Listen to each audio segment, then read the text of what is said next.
Hello student, आपका स्वागत है। आज हम पढ़ने वाले हैं प्रश्नावली 3.3। तो प्रश्नावली शुरू करने के पहले हम कुछ चतुर्भुज के कुछ प्रकार को जान लेते हैं जो कि इस प्रश्नावली में इम्पोर्टेंट होंगे। उसके आगे हम प्रश्नावली को शुरू करेंगे। तो पहला प्रकार है समलंब चतुर्भुज। क्या होता है समलंब चतुर्भुज? समलंब चतुर्भुज इसमें होता है, इसमें जो भुजाएं होती हैं उनका एक ही युग्म समांतर होता है। जरूरी नहीं है कि दोनों युग्म आपके समांतर हो, लेकिन कम से कम एक ही युग्म समांतर होता है, उसे हम समलंब चतुर्भुज कहते हैं। ये परिभाषा है। समलंब एक ऐसा चतुर्भुज होता है जिसमें भुजाओं का एक ही युग्म समांतर होता है। जैसे कि आप ये चित्र में देख पा रहे हैं, ये आमने सामने की भुजाएं कैसी है? समांतर। हाँ, ये दोनों भुजाएं समांतर नहीं, लेकिन एक ही युग्म जो है वह समांतर है। यहाँ इस वाले में भी आमने सामने की भुजाएं कैसी हैं? समांतर। सम्मुख भुजाएं समांतर हैं, इनका एक युग्म समांतर है। इसमें ये दोनों समांतर है, ये नहीं है। इन दोनों समांतर है, ये नहीं है। तो हमारा एक युग्म कम से कम उसमें समांतर होता है। अगली आकृति है पतंगाकार आकृति। तो इस चतुर्भुज को हम पतंग बोलते हैं। ये जो होता है ये बाकी चतुर्भुज से अलग होता है, एक विशिष्ट प्रकार का चतुर्भुज है। इसमें चार भुजाएं होती हैं। चतुर्भुज में चार भुजाएं होती हैं, पतंग में भी चार भुजाएं होती हैं। इसमें क्या होता है, अलग अलग आसन भुजाओं के दो युग्म होते हैं। मतलब देखो, जैसे कि एक युग्म ये रहा और एक युग्म ये रहा। इस चित्र में एक युग्म ये है, इन दोनों का ये जुड़ा है, और एक युग्म ये है। तो इसमें आसन्न भुजाओं के युग्म होते हैं और इनकी जो लंबाई होती है, जो लेंथ होती है, ये दोनों बराबर होती है। ये जो भुजाएं हैं एक दूसरे की कैसी हैं? इक्वल है। ये दोनों भुजाएं एक दूसरे के बराबर हैं। इसमें ये दोनों भुजाएं एक दूसरे के बराबर हैं और इसमें ये दोनों एक दूसरे के बराबर हैं। अगला प्रकार है हमारा समांतर चतुर्भुज। समांतर चतुर्भुज को यहाँ हम ज़्यादा पढ़ेंगे क्योंकि प्रश्नावली में ज़्यादातर क्वेश्चन हमारे समांतर चतुर्भुज से ही कनेक्टेड रहेंगे। तो यह एक ऐसा चतुर्भुज होता है जिसकी सम्मुख भुजाएं समांतर होती हैं। इसकी सभी भुजाएं समांतर होती हैं, लेकिन कौन कौन सी? सम्मुख। ये वाली भुजा इसकी समांतर होगी, ये वाली भुजा इसकी समांतर होगी। इस चतुर्भुज का नाम है ABCD। तो ABCD चतुर्भुज में AB समांतर है DC के, AB समांतर है DC के, और AD समांतर है BC के। जो AD है वह समांतर है BC के। ये जो आपको दो लाइनें दिख रही हैं, ये खड़ी लाइनें, ये क्या कहलाती है? समांतर का चिन्ह है। तो इससे हमें क्या पता चल रहा है कि ये आमने सामने की भुजाएं कैसी हैं? समांतर हैं। और ये जो आपको लाइन दिख रही है, ये भुजा का साइन है, मतलब कि ये भुजा है। इसी प्रकार इस चित्र में आप देख रहे हैं PQRS, ये हमारे पास चतुर्भुज है। ठीक है, समांतर चतुर्भुज है। समांतर चतुर्भुज क्या है कि QP, ये वाली भुजा QP समांतर है SR के। ये वाली भुजा जो है इस वाली भुजा के समांतर है, और ये वाली भुजा जो है इस वाली भुजा के समांतर है। इसमें देखो आप, ये आपको वर्गाकार आकृति दिख रही है, लेकिन इसमें क्या है, ये वाली भुजा जो है इस वाली भुजा की समांतर है, और ये वाली भुजा जो है इस वाले की। LM समांतर है ON के, LO समांतर है MN के। तो इस प्रकार से जो समांतर चतुर्भुज होता है, इसमें सम्मुख भुजाएं समांतर होती हैं। एक समांतर चतुर्भुज में चार भुजाएं और चार कोण होते हैं। ठीक है, ये बात तो क्लियर है कि जब चतुर्भुज है तो उसमें चार भुजाएं होंगी, चार कोण होंगे। अब इसमें किसको क्या कहते हैं हम ये जान लेते हैं। तो इसमें AB और DC जो होती हैं सम्मुख भुजाएं हैं। AB और DC एक दूसरे की कैसी भुजाएं हैं? सम्मुख भुजाएं हैं। ये वाली भुजा इस वाली भुजा के सम्मुख है। इसी प्रकार AD और BC ये भी कैसी हैं? सम्मुख भुजाएं हैं। ठीक, इसी प्रकार कोण A और कोण C ये सम्मुख कोण है। ये कोण A और कोण C, ये कोण ये कैसे हैं? सम्मुख कोण है। तो इसी प्रकार कोण B और कोण D भी कैसे कोण है? सम्मुख कोण है। ठीक, इसी पर आगे AB और BC, AB और BC ये जो दो भुजाएं आपको दिख रही हैं, ये आसन्न भुजाएं हैं। AB भुजा AB और भुजा BC आसन्न भुजाएं हैं। इसी प्रकार भुजा DC और भुजा AD AB कैसी आसन्न भुजाएं हैं? ठीक है, ADC और AD ये भी क्या हुई? आसन्न भुजाएं। AB और BC भी क्या है? आसन्न भुजाएं हैं। कोण A और कोण B समांतर चतुर्भुज के आसन्न कोण है। कोण A कौन सा है? अपना A। और कोण B कौन सा है? ये। कोण A और कोण B हमारे क्या है? आसन्न कोण है, आजू बाजू के कोण है। समांतर चतुर्भुज के विकर्ण एक दूसरे को समद्विभाजित करते हैं। इस प्रकार ये देखो, यदि हम समांतर चतुर्भुज में विकर्ण खींचेंगे, इस कोण बी को डी से मिलाएंगे, इस कोण ए को सी से मिलाएंगे, ये जो विकर्ण तैयार होंगे एक दूसरे को समद्विभाजित करते हैं, मतलब समान दो भागों में विभाजित करते हैं।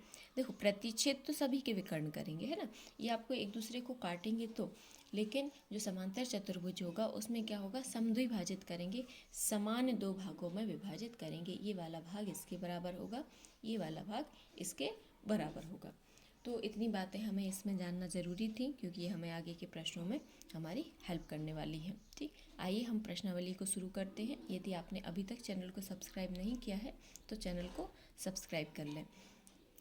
पहला प्रश्न है हमारा प्रश्नावली 3.3 का कि ABCD एक समांतर चतुर्भुज है। ये जो हमें आकृति दी गई है, ये समांतर चतुर्भुज की आकृति दी गई है। आपको ये बताना है कि ये जो आपको भुजाएं दी गई हैं ये किस बेस पर किसके इक्वल होंगी और कौन से गुणधर्म का उपयोग करके यह बराबर होंगी, ये यहाँ पर हमें इनको बताना है। ठीक, तो पहला प्रश्न है हमारा AD किसके बराबर होगा, ये जो AD है वह किसके बराबर होगा, BC के, अपना भी पढ़ा था कि जो समांतर चतुर्भुज होता है उसमें की सम्मुख भुजाएं बराबर होती हैं, तो AD बराबर होगा BC के। यहाँ पर हमें रीजन भी लिखना है तो हम रीजन लिखेंगे, क्योंकि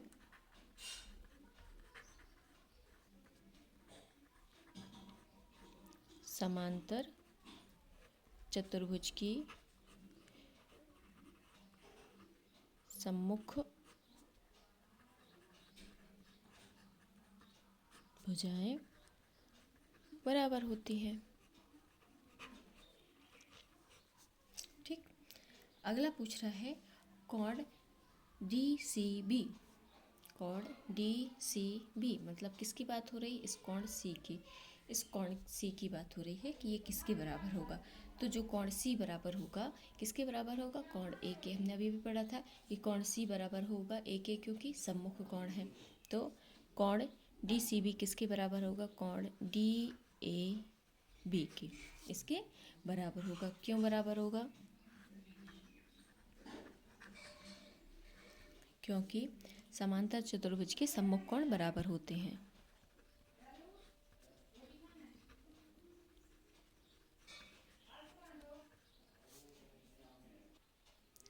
क्योंकि समांतर चतुर्भुज के सम्मुख कोण बराबर होते हैं। अगला है OC किसके बराबर होगा, OC ये जो है हमारे पास बिंदु है O, और यहाँ से यहाँ तक की बात हो रही है, O से C तक की, तो OC किसके बराबर होगा, OA के। क्यों होगा, क्योंकि ये उसको विकर्ण जो होते हैं क्या करते हैं, एक दूसरे को समद्विभाजित करते हैं। तो ये हमारा OC किसके बराबर हो जाएगा, OA की। क्यों, क्योंकि समांतर चतुर्भुज के विकर्ण एक दूसरे को समद्विभाजित करते हैं, विकर्ण समद्विभाजित करते हैं। ठीक, इसलिए ये जो आपका OC है वह OA के बराबर होगा। अगला है M कोण DAB मतलब कोण A की बात हो रही है, प्लस कोण CDA मतलब इसकी बात हो रही है। तो A और ये दोनों कोण जो है मिलकर क्या बनाएंगे, क्या होगा, 180 अंश के होंगे। क्यों होंगे, क्योंकि समांतर चतुर्भुज के आसन्न कोण जो होते हैं वह संपूरक होते हैं। तो संपूरक का मतलब क्या होता है कि दोनों का जो टोटल होगा, जो योग होगा वह 180 अंश होगा। समांतर चतुर्भुज के आसन्न कोण संपूरक होते हैं। ठीक, और पूरक का क्या मतलब होता है कि दोनों का योग कितना होगा, 90 अंश होगा, ये पूरक होता है। यदि किसी दो कोणों को आप जोड़ रहे हैं और उनका टोटल 180 अंश आ रहा है, इसका मतलब ये क्या है, संपूरक है। तो ये दोनों कोण क्या है, एक दूसरे के संपूरक कोण है। अगला प्रश्न है, यहाँ पर आपको डायग्राम दिया गया है, आकृति दी गई है। इस आकृति में आपको ये जो x, y और z दिए गए हैं इनकी वैल्यू हमें यहाँ पर बतानी है। ठीक, तो ये देखो कोण B और कोण C ये कैसे कोण है, हमारे आसन्न कोण है। कोण B और कोण C क्या कोण, कैसे कोण है, आसन्न कोण है। आसन्न कोण है इसका मतलब एक दूसरे के क्या होंगे, संपूरक होंगे। संपूरक होंगे मतलब इन दोनों को जोड़ने से कितना आएगा, 180 अंश आएगा। तो हमें सबसे पहले x की वैल्यू निकालनी है, y की वैल्यू निकालनी है और z की वैल्यू निकालनी है। तो यहाँ 100 प्लस x बराबर कितना होगा, 180, क्योंकि ये हमारे क्या है, संपूरक कोण है। x बराबर 180 ऋण कितना हो जाएगा, 100 हो जाएगा। तो यहाँ पे आपका कितना बचेगा, 80 डिग्री। तो x की वैल्यू कितनी आ गई, 80। ठीक, अब इसी प्रकार ये x और प्लस y, इन दोनों का जो कोण होंगे कैसे कोण होंगे, संपूरक कोण होंगे। जब ये दोनों हमारे संपूरक कोण है तो ये वाला कोण कितना हो जाएगा, इन दोनों का टोटल कितना आएगा, 180। ये 80 है तो ये वाला कितना हो जाएगा, 100। ठीक, तो यहाँ से हमें x की वैल्यू मिल गई थी 80 और y की वैल्यू कितनी मिल गई, 180 माइनस 100, ये आपका हो गया टोटल 180 से y की वैल्यू आ गई हमारे पास 100। अब z की वैल्यू कैसे निकालेंगे। अब आपको पता है कि ये दोनों कोण भी कैसे हैं, हमारे संपूरक कोण हैं ना। ये हमारे आसन्न कोण कैसे होते हैं, संपूरक होते हैं। तो इन दोनों का टोटल कितना होगा, 180। तो ये आपका 100 प्लस z बराबर 180। तो z बराबर कितना होगा, 180 माइनस 100 बराबर 80। तो ये भी हमारा कितना आ गया, 80।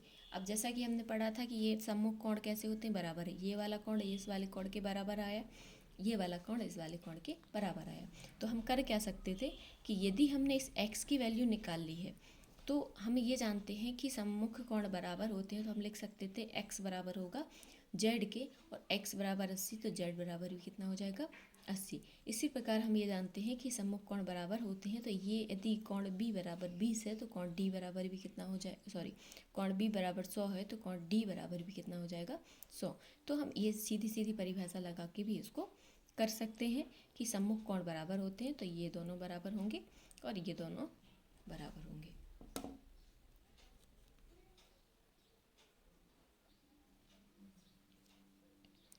दूसरी आकृति है आपकी, यहाँ पर देख रहे हैं, ये आपको एक कोण की माप दी गई है 50 डिग्री और बाकी के कोण आपको ज्ञात करना है, x y z, ये हमें यहाँ पर निकालना है। ठीक, तो यहाँ पर देखो सबसे पहले x और 50 ये दोनों कैसे कोण होंगे हमारे पास, संपूरक कोण।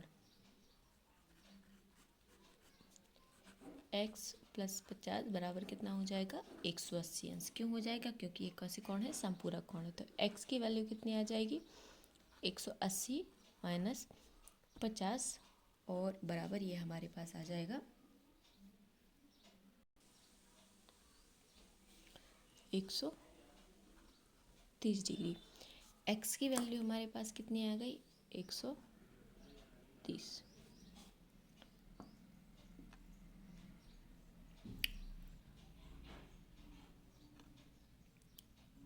और चूंकि देखो एक बात होती है कि ये जो कोण होते हैं ये दोनों कोण संगत कोण हैं, x और z एक दूसरे के संगत कोण हैं।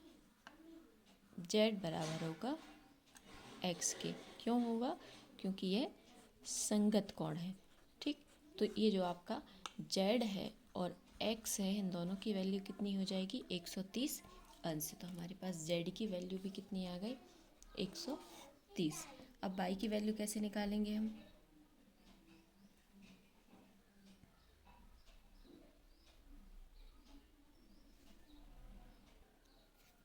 y की वैल्यू कैसे निकालेंगे। हमें पता है कि समांतर चतुर्भुज में ये जो आपको दिख रहा है यहाँ से, इसमें क्या होता है, सम्मुख कोण कैसे होते हैं, बराबर होते हैं। तो ये वाला 130 है तो ये वाला भी कितना होगा, 130। या फिर हम ये देखें कि ये दोनों कोण हमारे कैसे होंगे, संपूरक कोण होंगे। ये संपूरक है तो इन दोनों का टोटल कितना होना चाहिए, 180। तो 180 माइनस 50 ये आपका कितना हो जाएगा, 130। तो इस प्रकार हमारे पास x y और z सबकी वैल्यू कितनी आ गई, x बराबर y बराबर z बराबर आ गया 130 अंश। ठीक, अगली आकृति आपको ये दी गई है, यहाँ पर ये वाला कोण जो है 30 डिग्री का दिया गया है और x y और z ये कोण हमें ज्ञात करने हैं। ठीक, तो यहाँ पर देखो ये कितना होगा हमारे पास 90 अंश। यहाँ पर x बराबर कितना होगा 90। ठीक, एक्स बाई जेड ये आपको दिख रहा है, यहाँ पर ये त्रिभुज बन रहा है, तो त्रिभुज के अंतः कोणों का योग कितना होता है 180 अंश।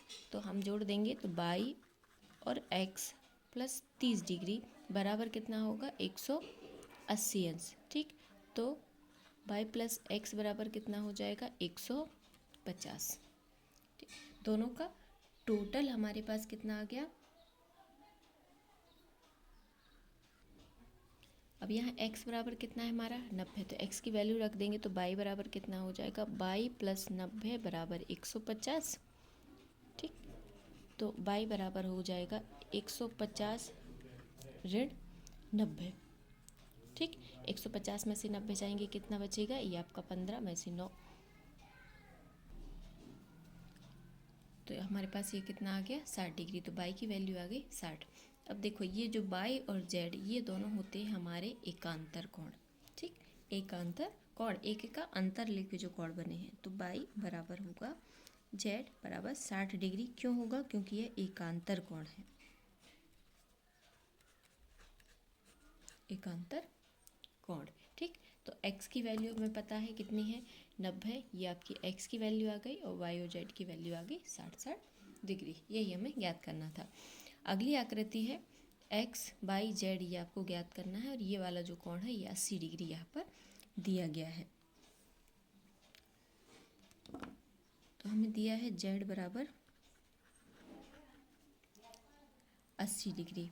ठीक, तो x प्लस 80 कितना होगा, x प्लस 80 बराबर हमारे पास कितना होगा 180, क्योंकि ये कैसे कोण होते हैं, संपूरक कोण होते हैं। तो x बराबर कितना आ जाएगा 100।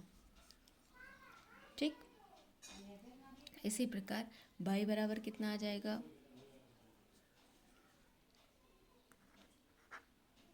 आप लिख सकते हो इसी प्रकार y बराबर कितना आ जाएगा, यदि आपका ये 100 है तो इन दोनों का टोटल कितना होगा 180, तो y की वैल्यू कितनी आ जाएगी 80। तो y बराबर कितना आ जाएगा,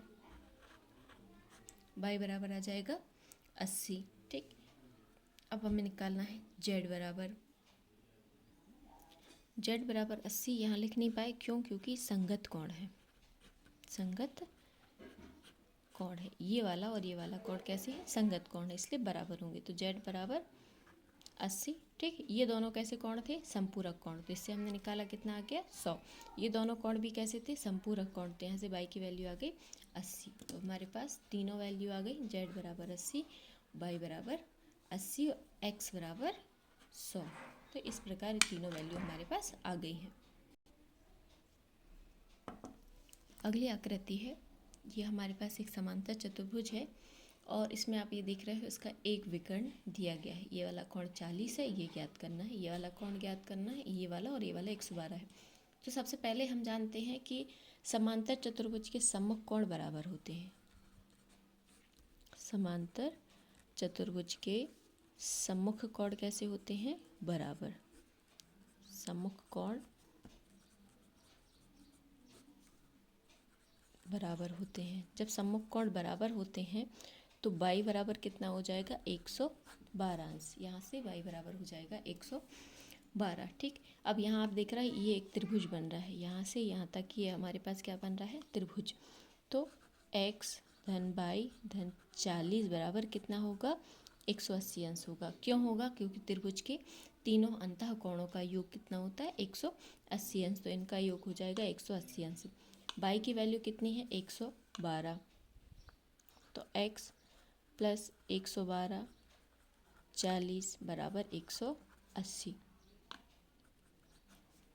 तो x बराबर कितना आ जाएगा 180 ऋण, इनको जोड़ने से आ जाएगा हमारा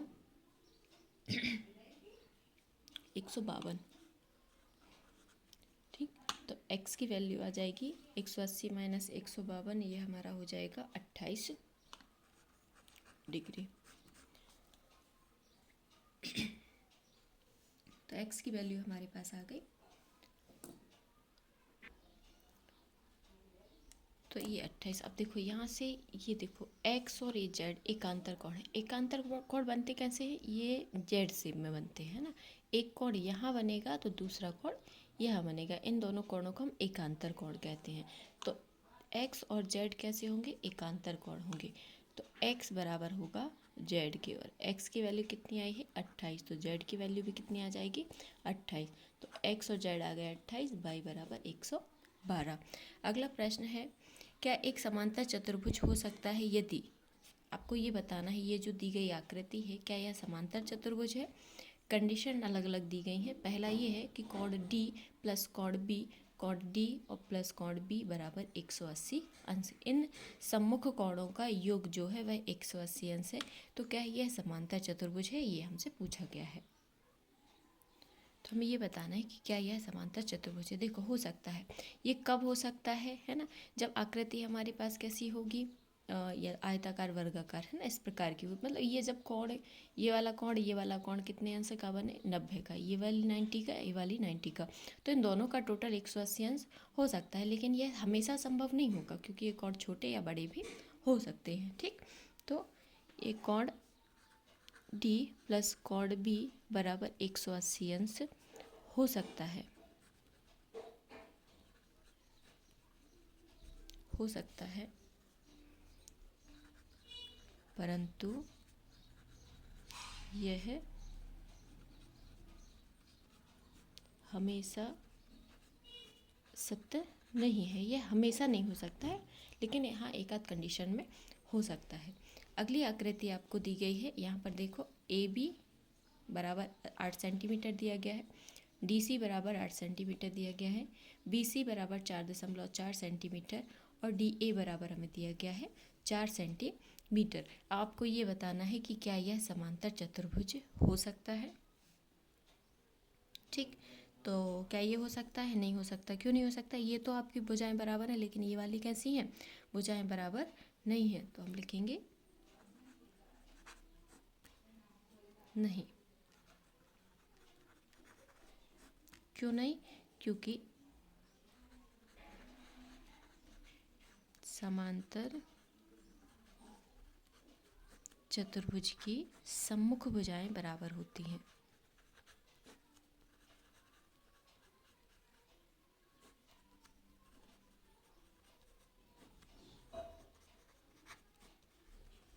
ठीक, और इसमें जो है सम्मुख भुजाएं बराबर नहीं है, इसलिए यह हमारा समांतर चतुर्भुज नहीं है।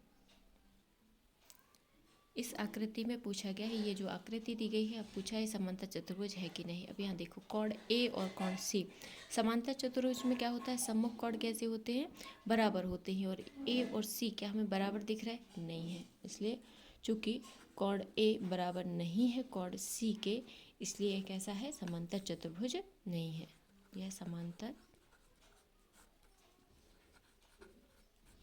चतुर्भुज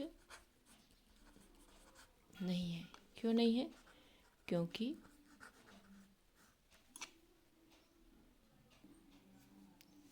समांतर चतुर्भुज के सम्मुख कोण बराबर होते हैं और कोण A और कोण जो C है यह बराबर नहीं है, इसलिए यह समांतर चतुर्भुज नहीं है। अगला प्रश्न है हमारा, इसमें पूछा गया है एक चतुर्भुज की कच्ची आकृति, एक रफ आकृति खींचिए जो समांतर चतुर्भुज ना हो। जो आकृति आपकी समांतर चतुर्भुज ना हो परंतु दो सम्मुख कोणों की माप कैसी हो? बराबर है। इसलिए हमने यहाँ पर ये आकृति खींच ली है। यहाँ पे क्या है? देखो ये सम्मुख कोण कैसे हैं? दोनों 180 अंश के हैं। ये दोनों भुजाएं एक दूसरे के बराबर हैं और ये एक दूसरे के बराबर है। ये आप देख रहे हो, ये कैसी आकृति दिख रही है? ये हमें पतंगाकार आकृति दिख रही है। ठीक, तो हम इसमें लिख सकते हैं ABCD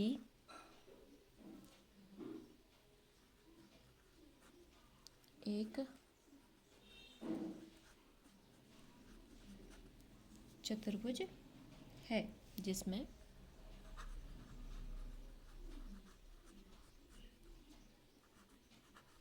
कोण A बराबर कोण C, कोण A कोण C के बराबर है और कितना है? 110 अंश है। कोण A बराबर कोण C बराबर 10 अंश है, सॉरी 110 10 डिग्री है हमारा। ये आकृति हमें कैसी दिख रही है? पतंगाकार। तो हम लिख सकते हैं यह एक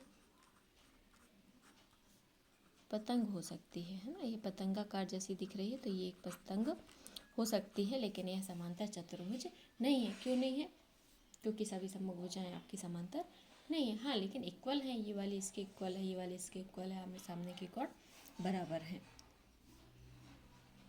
अगला प्रश्न है, किसी समांतर चतुर्भुज के दो आसन्न कोणों का अनुपात आपको दिया गया है 3:2। समांतर चतुर्भुज के सभी कोणों की माप ज्ञात करनी है। दो कोणों का आसन्न कोणों का अनुपात दिया गया है।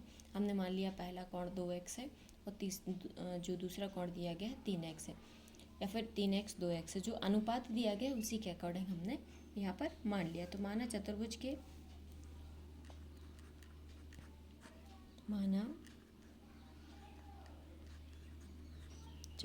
के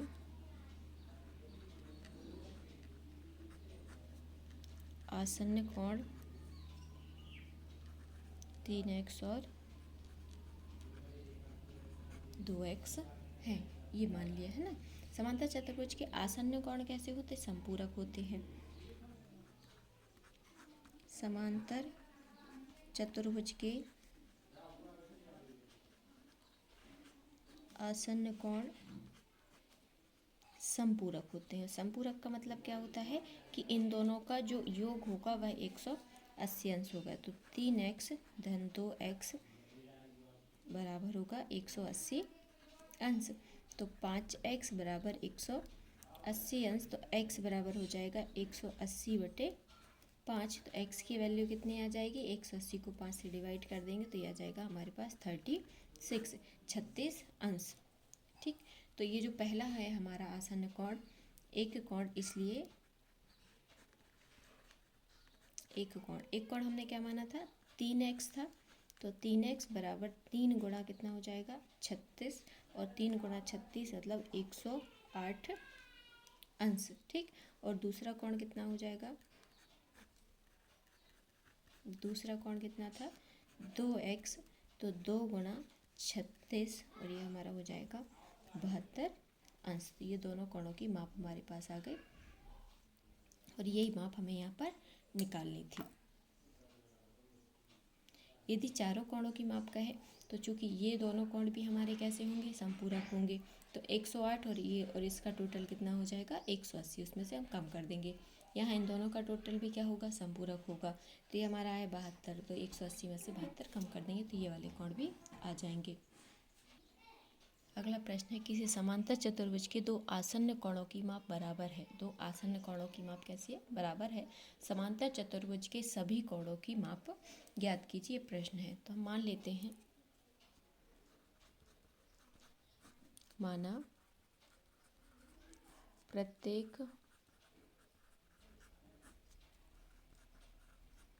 आसन्न कोण की माप, जब चूंकि बराबर है तो हमने मान लिया कि x है। ठीक, अब हम जानते हैं कि आसन्न कोण जो होते हैं ये एक दूसरे के संपूरक होते हैं। समांतर चतुर्भुज में आसन्न कोण एक दूसरे के संपूरक होते हैं, इसलिए दोनों का योग कितना होगा? 180 अंश। तो 2x बराबर कितना हो जाएगा? 180। तो x बराबर कितना हो गया? 180/2 मतलब 90 अंश। ठीक है, हमारे पास x की वैल्यू आ गई 90 अंश। समांतर चतुर्भुज के सम्मुख कोण भी कैसे होते हैं? बराबर होते हैं। बराबर होते हैं, इसलिए प्रत्येक आसन्न कोण की माप, इसलिए प्रत्येक आसन्न कोण की माप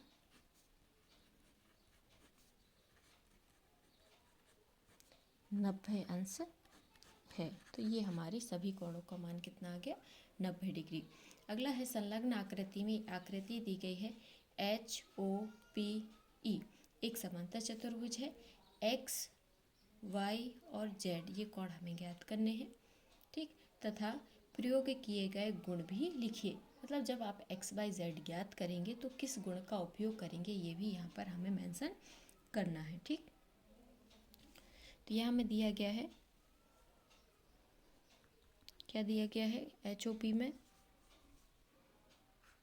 कॉड HOP ये हमारा कितना होगा, इन दोनों का टोटल कितना होगा 180 अंश है ना।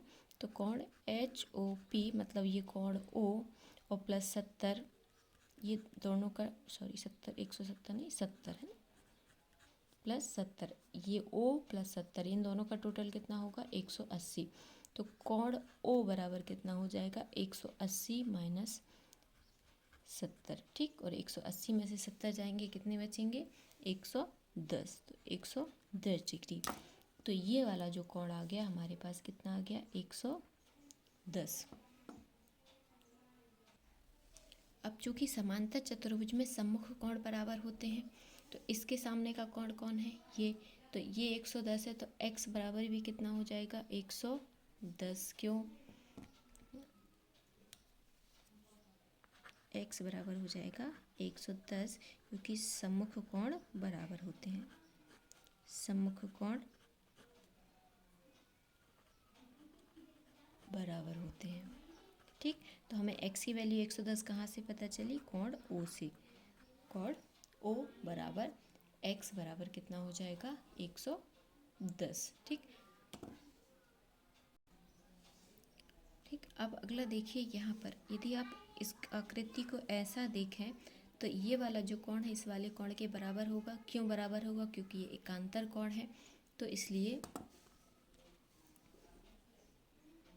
कोण PHE बराबर होगा कोण HPO। इन कोणों के नाम लिख दिया हमने, PHE ये वाला कोण और हमारा HPO ये वाला कोण बराबर होंगे। क्यों बराबर होगी, क्योंकि यह एकांतर कोण है, एकांतर कोण। अब एक की वैल्यू 40 दी गई है, तो ये आपका क्या हो जाएगा 40 बराबर बाई, ये वाला कोण 40 और ये वाला बाई। तो बाई की वैल्यू हमारे पास कितनी आ गई 40 डिग्री।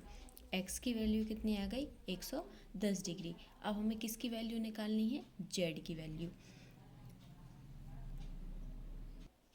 ठीक। अब यहाँ देखो, ये जो कोण है, ये वाला कोण और ये वाला कोण जो एक दूसरे के कैसे कोण है, संगत कोण है, इसलिए दोनों कैसे होंगे, इक्वल होंगे, संगत कोण है। इसलिए हम लिख लेते हैं कोण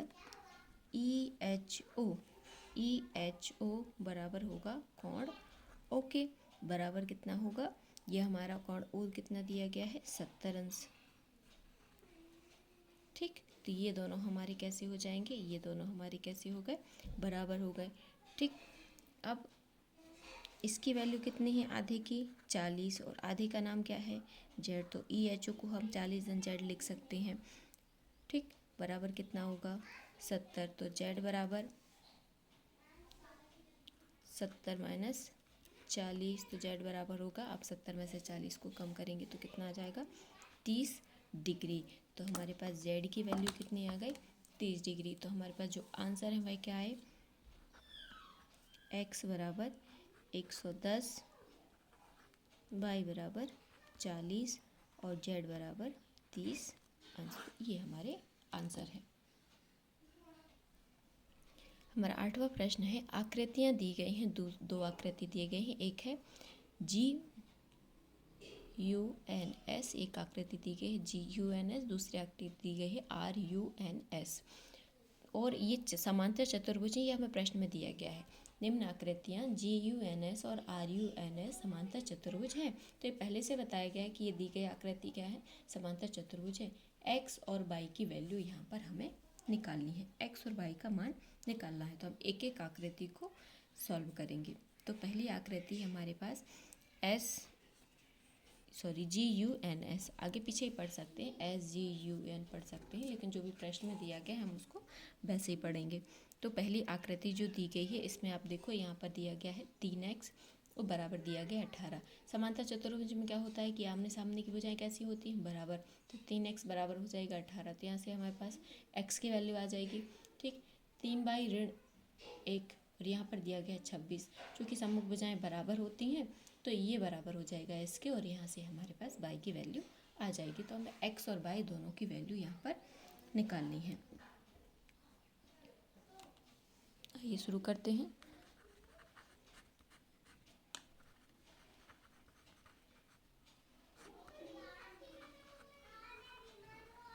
समांतर चतुर्भुज में में क्या होगा, जो जी यू है हमारे पास या फिर जी एस है, सबसे पहले जी एस से कर लेते हैं। जी एस बराबर होगा एन यू के या यू एन के। ठीक, तो ये आपका 3x बराबर होगा 18 के। तो x बराबर कितना हो जाएगा, 18/3, और x की वैल्यू कितनी आ गई, 6 डिग्री। सॉरी, भुजा है, x की वैल्यू आ गई हमारे पास 6, ठीक, सेंटीमीटर। x की वैल्यू 6 सेंटीमीटर आ गई, तो इस वाली भुजा की वैल्यू कितनी होगी, 6 × 3 बराबर 18 सेंटीमीटर। ये वाली भुजा की वैल्यू कितनी आ गई, 18 सेंटीमीटर। ठीक, और हमें यहाँ पर प्रश्न में सिर्फ x की वैल्यू निकालनी थी, तो ये आ गई 6 सेंटीमीटर। अब हमें निकालनी है y की वैल्यू। तो इसमें क्या होगा, y की वैल्यू कैसे हम निकालेंगे, y की वैल्यू में ये दोनों भुजाएं इस दोनों के बराबर होगी, तो जी यू बराबर होगा एस एन के। ठीक, जी यू हमारा कितना दिया गया है, 3y-1, और एस एन बराबर कितना है, 26। तो 3y बराबर इस एक को यहाँ भेज देंगे, तो ये हो जाएगा 26 और 1 27। तो y बराबर हो जाएगा 27/3, और y की वैल्यू आ जाएगी, डिवाइड कर दो, y बराबर आ गया 9। ठीक, तो y की वैल्यू कितनी आ गई हमारे पास, 9, और x y की वैल्यू ही हमें यहाँ पर निकालनी थी। तो y की वैल्यू 9 सेंटीमीटर और x की वैल्यू 6 सेंटीमीटर। इस आकृति से आगे अगली आकृति है हमारे पास RUNS। यहाँ पर विकर्ण जो दिए गए हैं ये बराबर दिए गए हैं, और देखो हम जानते हैं कि जो समांतर चतुर्भुज होता है इसके जो विकर्ण होते हैं एक दूसरे को समद्विभाजित करते हैं। हल हम जानते हैं कि समांतर चतुर्भुज के विकर्ण समद्विभाजित करते हैं।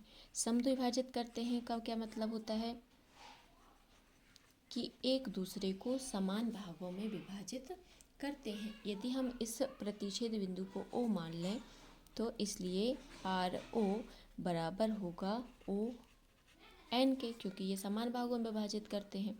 तो 16 बराबर होगा x धन y के।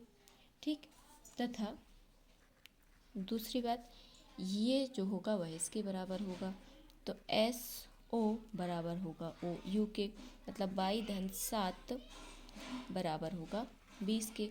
तो y की वैल्यू 20 ऋण 7, 7 को यहाँ भेज दिया, तो y बराबर कितना आ गया, 13। y की वैल्यू हमारे पास यहाँ पर आ गई 13 सेंटीमीटर। ठीक, अब चूंकि y की वैल्यू 13 सेंटीमीटर आ गई, हम यहाँ पर पुट कर देंगे, तो x धन y बराबर 16, तो y बराबर यहाँ पर हमें दिया गया है 13, हम यहाँ पर रख देंगे, तो x धन 13 बराबर 16, तो x बराबर 16 ऋण 13 बराबर कितना हो गया हमारे पास 3।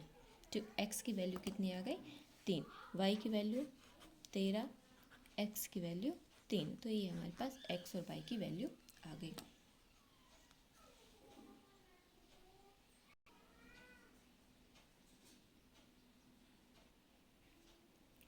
अगला प्रश्न, दी गई आकृति में आई था ना, IRS के,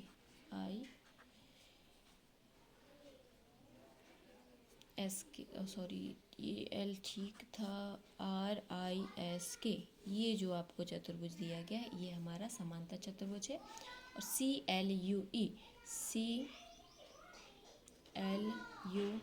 ये हमारा कैसा है, समांतर चतुर्भुज, मतलब एक ये समांतर चतुर्भुज है और एक ये समांतर चतुर्भुज। ये हमारे पास दो अलग अलग समांतर चतुर्भुज हैं। यहाँ पर हमें क्या ज्ञात करना है, x की वैल्यू निकालनी है।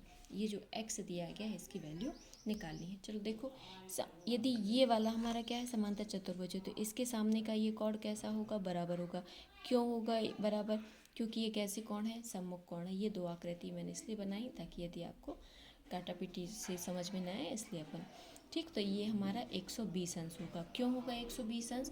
क्योंकि कैसे समांतर चतुर्भुज के सम्मुख कोण क्या होते हैं, बराबर होते हैं। ठीक, तो लिख लेते हैं इसको। तो हमने लिख लिया कि ये हमारे कैसे हैं, सम्मुख कोण है, इसलिए बराबर हो गए। अब यदि हम इस कोण को कोई नाम दे दें, है ना, इस कोण को हमने नाम दे दिया एम। ठीक, तो ये हमारे पास कैसा कोण बन गया, एक रैखिक युग्म में बन गया। और रैखिक युग्म में क्या होता है, 180 अंश का। तो ये हमारे पास क्या हो जाएगा, कोण एम प्लस 120 बराबर कितना होगा, 180 अंश। क्यों होगा, क्योंकि ये रैखिक युग्म है ना, रैखिक कोण है। जब रैखिक कोण है, इनका योग 180, तो m की वैल्यू कितनी आ जाएगी, 180 ऋण 120। और ये हमारे पास कितने आ जाएगा,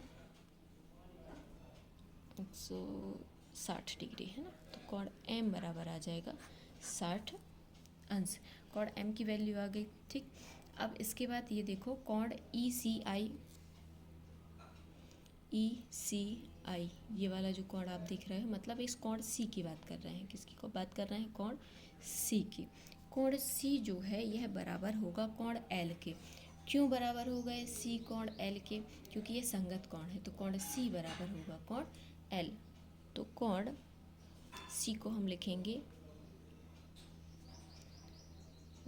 ECI बराबर होगा कोण L के। और कोण L की वैल्यू कितनी है, 70। तो इसका मतलब है कोण ये जो है हमारे पास C, ये कितना हो जाएगा, 70 हो जाएगा। क्यों, क्योंकि ये हमारे पास कैसे कोण है, ये है संगत कोण। समांतर चतुर्भुज के संगत कोण बराबर होते हैं, इसलिए हमारा क्या हो जाएगा, बराबर हो जाएगा। ठीक, तो इसकी वैल्यू आ गई। अब हमें किसकी वैल्यू निकालनी है, x की वैल्यू यहाँ पर निकाल ली है। तो चूंकि यहाँ पर अब देखो, ये आपको एक त्रिभुज बनता हुआ दिख रहा होगा, त्रिभुज बनता हुआ दिख रहा है ये। और त्रिभुज के तीनों अंतः कोणों का योग कितना होता है, 180 अंश। अब यदि हम इस कोण को n मान लें, यदि हम इसको n मान लें, ठीक, और ये हमने क्या माना था, m माना था, ये हमने m माना था। तो m, n और 70, ये हमारा कितना होगा टोटल इसका, 180 अंश। कोण m प्लस कोण n प्लस 70 बराबर कितना होगा, 180 अंश। कैसे, त्रिभुज के गुणधर्म से।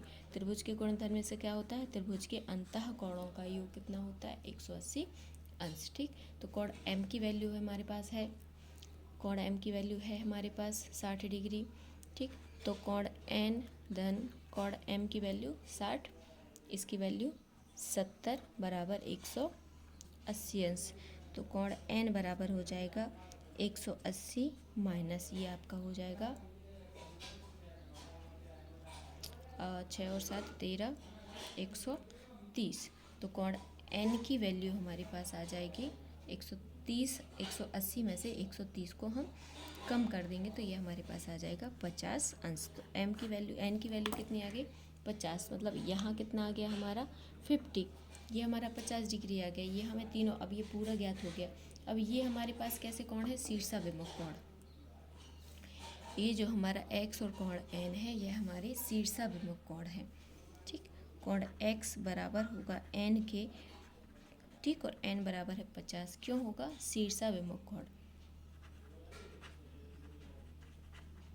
शीर्षाभिमुख कोण। और समांतर चतुर्भुज के शीर्षाभिमुख कोण बराबर होते हैं, इसलिए ये वाले कोण कैसे होंगे, बराबर होंगे। अतः हमारे पास x की वैल्यू, जो फाइनल x बराबर पूछा गया था, x की वैल्यू आ गई 50 अंश।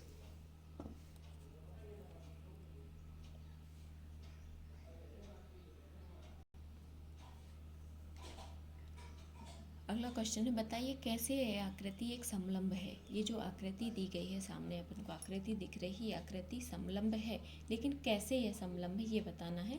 कौन सी भुजाएं समांतर है ये भी लिखना है। तो किस गुणधर्म के कारण यह समलंब चतुर्भुज है और कौन सी भुजाएं इसकी जो है समांतर है, मतलब कौन सा युग्म जो है वह समांतर युग्म है। ठीक, तो यहाँ देखो कोण एम जो कोण एल है, ये इन दोनों का टोटल देखो 180 दिख रहा है। कोण एम प्लस कोण एल बराबर कितना दिख रहा है? 180 अंश। ठीक, दिख रहा है, कैसे दिख रहा है? 100 धन 80 बराबर 180 अंश। और 180 अंश कब होते हैं? 180 अंश कब होता है? ये हमारा आसन्न कोण जब होते हैं तो ये संपूरक होते हैं। आसन्न कोण संपूरक होते हैं। ठीक है, आसन्न कोण संपूरक होते हैं, इसलिए हमें दिख रहा है यहाँ पर। इसलिए ये जो हमारे पास एक भुजा है एन एम और दूसरी भुजा है के एल, यह कैसी भुजाएं हैं? समांतर। ये भुजाएं हमारी समांतर भुजाएं हैं। ठीक, अतः के एल एम एन एक समलंब चतुर्भुज है, क्योंकि एक युग्म समांतर भी हो गया और उसकी जो आसन्न भुजाएं होती हैं उनके कोणों का योग जो है वह संपूरक भी हो गया। तो इस प्रकार यह क्या हो गया? एक समलंब चतुर्भुज है। अगला है आकृति एमएलसी में, आकृति एमएलसी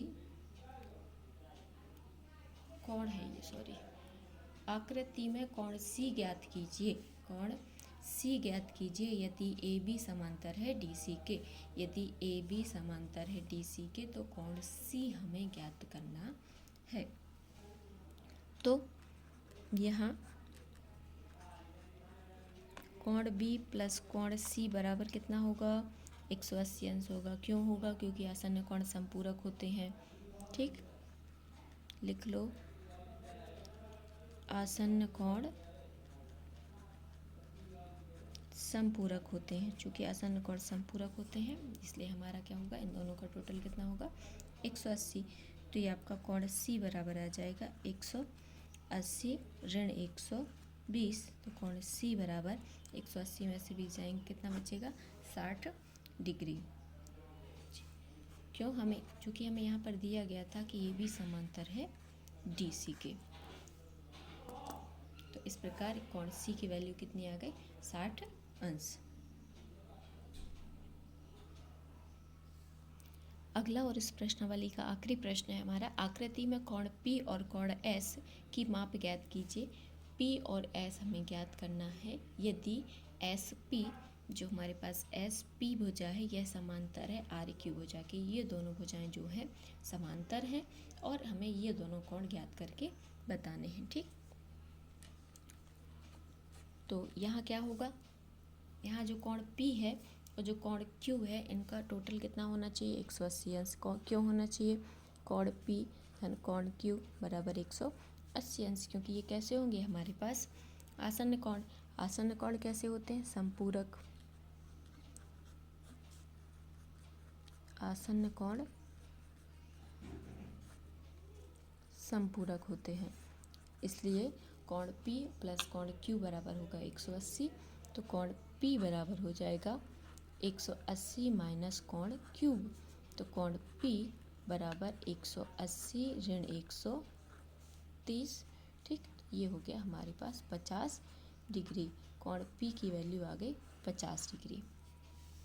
ठीक, अगला है, चूँकि हमें यहाँ पर दिया गया है, चूँकि कोण R बराबर दिया गया है 90। चूँकि R बराबर 90, ये कहाँ से हमें पता चला? दिया गया है 90 डिग्री का है कोण R। ये देखो यहाँ से दिख रहा हमें कि कोण R जो है यह 90 अंश का है, इसलिए कोण S प्लस 90 इन दोनों का टोटल कितना होगा? 180 अंश होगा। क्यों होगा? क्योंकि यह भी हमारे कैसे हैं? आसन्न कोण संपूरक होते हैं। तो कोण S बराबर हो जाएगा 180 माइनस 90। तो कोण S बराबर कितना हो जाएगा? 90 अंश। ठीक, कोण S की बात ज्ञात आ गई।